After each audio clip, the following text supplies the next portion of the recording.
పన్నీర్ బిర్యానీ ఏ విధంగా తయారు చేసుకోవాలో చూద్దాము. హాఫ్ కప్పు పెరుగు తీసుకుందాము, 4-5 కాలీఫ్లవర్ తీసుకుందాము, కొన్ని పచ్చి బఠానీ, క్యారెట్ ముక్కలు, గరం మసాలా, ధనియాల పొడి, ఉప్పు, కారము, పసుపు, కొత్తిమీర వేసుకొని మొత్తం అంతా చక్కగా కలిపేసుకొని పక్కన పెట్టుకుందాము.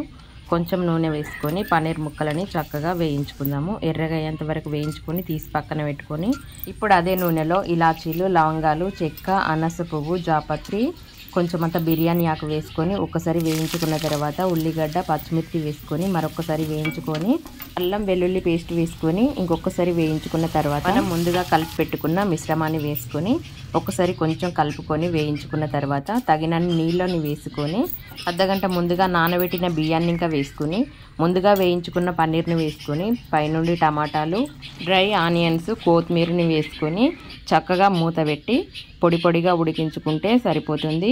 చాలా సింపుల్గా పన్నీర్ వెజ్ దమ్ బిర్యానీ తయారైపోయింది. ఇంకా చాలా టేస్టీగా ఉంటుంది. చేయడం అయితే చాలా ఈజీ. ఇంకా మనకు పన్నీర్ ఉంటే సరిపోతుంది. పన్నీర్ మనం ఇంట్లో తయారు చేసుకోవచ్చు, లేదంటే బయట నుండి కొనుక్కొచ్చుకోవచ్చు. ఇంకా చాలా టేస్టీగా ఉంటుంది. ఖచ్చితంగా ట్రై చేయండి.